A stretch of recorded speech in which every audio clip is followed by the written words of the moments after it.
How's it going? I'm with Titanium King, 5% nutrition sports athlete. He is a natural pro bodybuilder out of Minnesota. How's it going, man? Good to see you. Glad to meet up with you. Thanks for having me. Just wanted to ask some questions about, what is your thoughts about being a natural bodybuilder, and how many shows have you done so far in your career? Well, my thoughts about being natural, I get that one a lot actually. And you know the big reason? I hate needles. No, I'm just kidding. No, in all honesty, I've been natural my whole life. Never really had the inclination to delve into like pro hormones or any of that stuff. For one, I don't have the knowledge scope for it. For two, my career choice, I went to school for law enforcement. I wanted to be a cop. Got into the nuclear security field, and a lot of what we do is based on staying clean, integrity, and whatnot.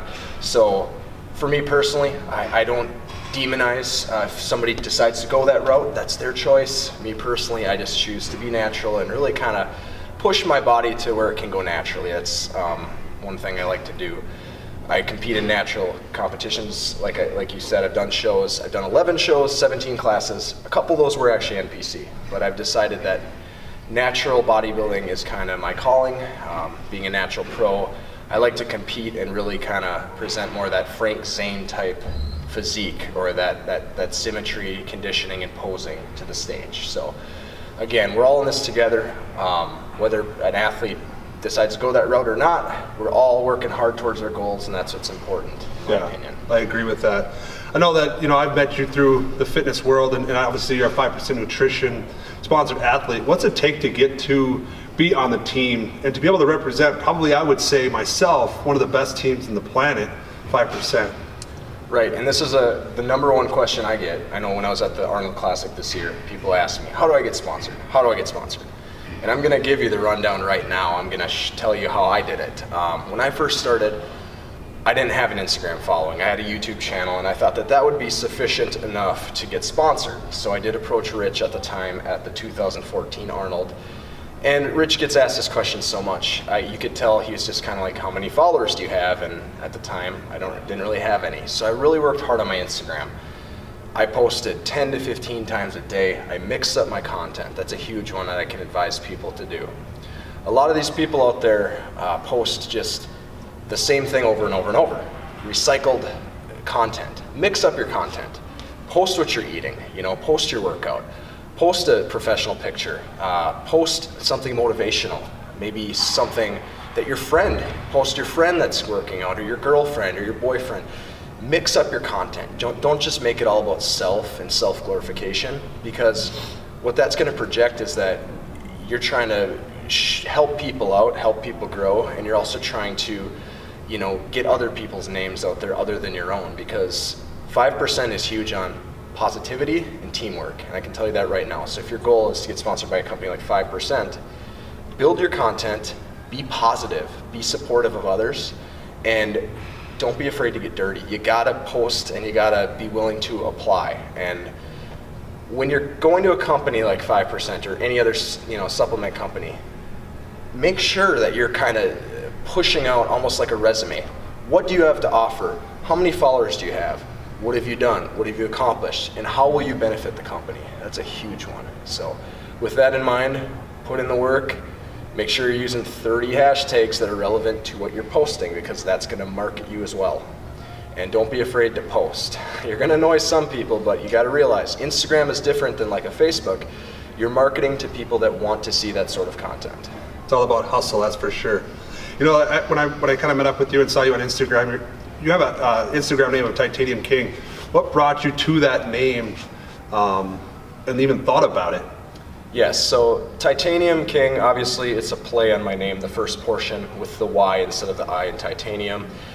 Titanium is a very strong metal, so I feel like that is kind of just a play on being strong in the gym, working hard, and really building yourself. We look like sculptures when we compete. When we put on the tanner, we're lean, we're shredded, right? So we look like these sculptures on stage. Now the King portion, I get this asked a lot. What does that mean? Why do you pick that? My last name, actually, my ancestor came over from Poland. His name was incorrectly recorded with our county, the German variation. he signed it on the immigration papers, K-R-O-L, which is the Polish word for king. His last name was King in Polish, so I basically put that into my Instagram name as a tribute to my ancestry and heritage. That's super cool, man. That's awesome that you actually bring your family and heritage into the name. You don't see that too much. You see a lot of people self-centered when it comes to their Instagram names. Now, as you step into the gym, you come in here in Sartell, Minnesota, you walk into the gym, what do you bring to the gym? Do you bring positivity? Do you bring upbeat into the gym when you step foot in here? I feel like myself, when I jump into the gym, it's all game time.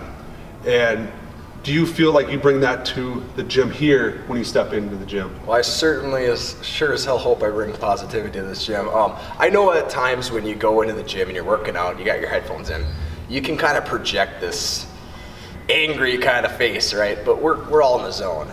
Anybody that approaches me knows that I'm willing to always answer questions, always guide them in the right path. I pride myself on being able to pass on that knowledge, because what good is gaining a skill set that you're proficient in if you're not willing to basically distribute that to people that want to learn? Because if I had not learned stuff from other people, I don't think I'd be where I am today as a natural pro and whatnot. And there's so much room for growth still for me as well. We always have room to grow and build ourselves and be better. So what I bring to the table is I am a personal trainer, I am a certified weight management specialist, I do coach athletes for the stage, and I pride myself in my ability to pose. That's one thing judges always tell me is a strong point, is my ability to pose. So I try to teach others how to pose properly, how to transition. And that's something that I love to help, whether it's a men's physique athlete or a bodybuilder. I like to help them learn how to pose and really show that confidence on stage. That was awesome. That's actually the next question I was going to ask is, are you an online coach? Do you do personal training? And if you do, where can people get a hold of you at? Besides Instagram, do you have a web page? Do you have any information that they can reach out to you to get the coaching that they need? Absolutely. So I actually have a website. It's teamtitanium.com. That's the Y, so Tytanium. Now, on that website, you'll see my rates, you'll see what I have to offer, and you'll also see pictures of athletes I've coached and people I've helped train. I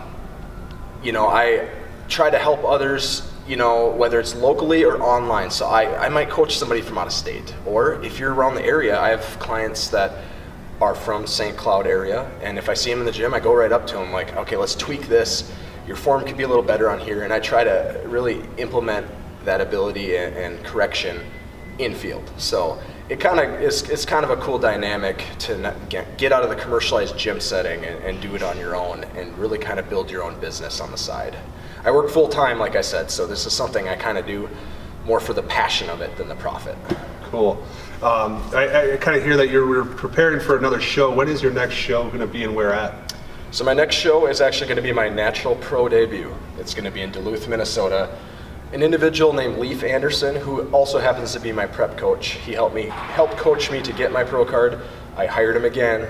He definitely earned his rehire because he had me looking my best.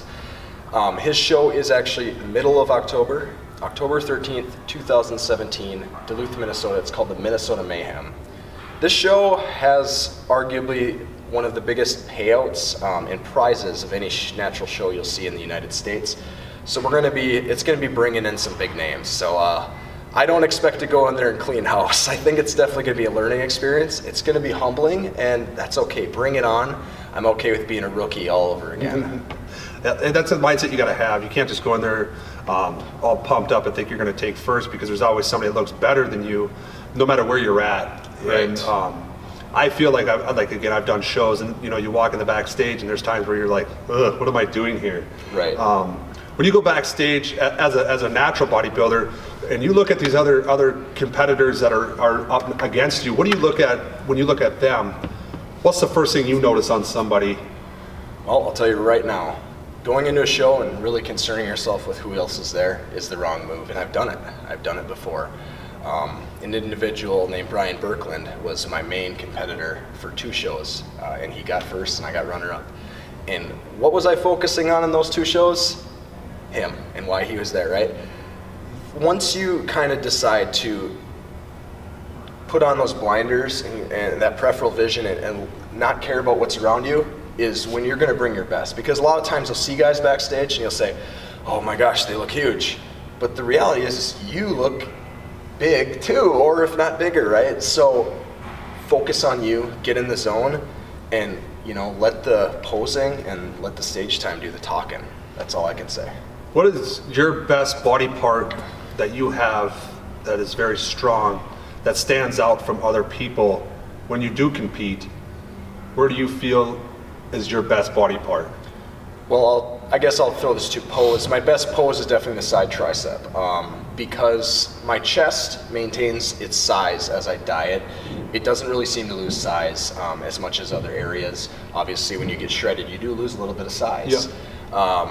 For me, once I get into that side tricep pose, it's really my favorite. It just looks good. I feel like it really projects my overall physique the best. But if I'm going to specify body part, I'd say probably triceps, delts, and chest, delts, and arms. So there's always room for improvement. I could bring my legs up. That's an ongoing battle. Yeah, but you're also, how tall are you? 6'1". So that's a hard thing to do for us taller guys. The short guys, you guys have something on us. Those are legs. Yeah. And biceps. And abs. So when you come into the gym, what's your best body part you like to work? Obviously, you pointed out your best poses. Is that also the best workouts that you have as well? I'll be honest, it's really kind of changed and transformed throughout the years. It used to be arms. I loved arms, chest. To be honest, I love delts now. I just love working delts. I actually watched a video a few years back when Rich Piano was with Mutant and he was talking about those side lateral raises. Ever since that video, I've just hit them hard, and I'll do feeder sets. And I really feel like it brought out that cap, especially naturally, as a natural pro. If you can bring that delt cap to the stage, or any bodybuilder for that matter, work on those delts. That's the #1 tip. And I like to keep that one secret, but I'm going to give it away today. Hit those side laterals, work them hard. And if there's another muscle you're deficient in, hit some feeder sets on it, for sure.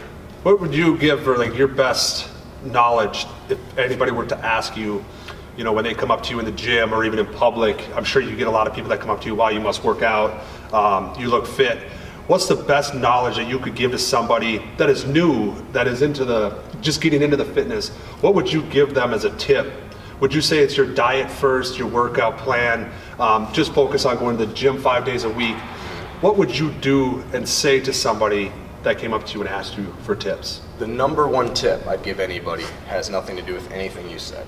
The #1 tip I'd give to anybody that comes to me and asks me, Tyler, how can I get big? How do I get to where you're at?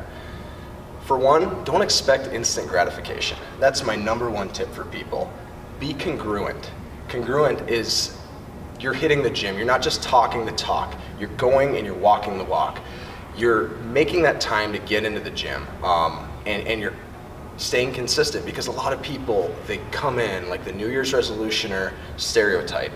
They want to get that instant gratification right away, thinking 2-3 weeks they're going to be getting to where they want, and they start to see that it's a long road.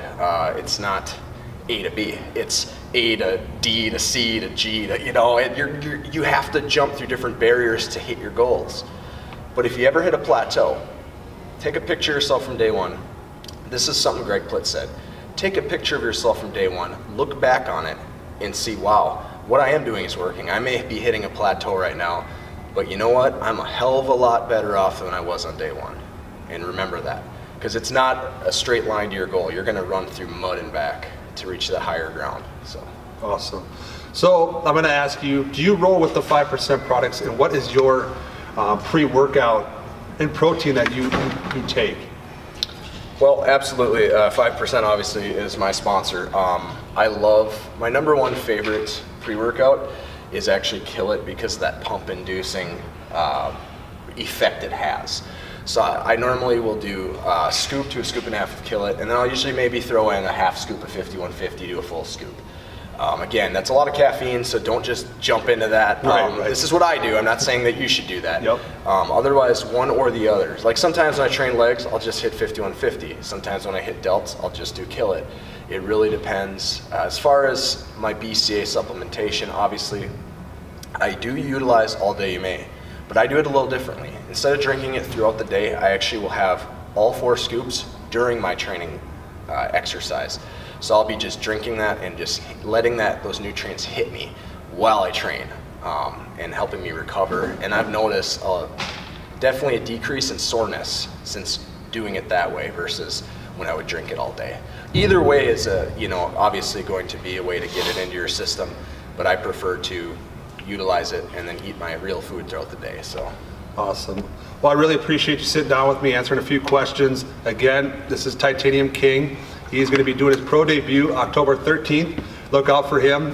We will be having him probably on the YouTube as well as we get closer to the date, just to check up and see how he's looking, so we can show little body pictures of him. Yes. I really appreciate you sitting down with me. Absolutely. It's awesome. Again, Titanium King, 5% Nutrition sponsored. Thank you.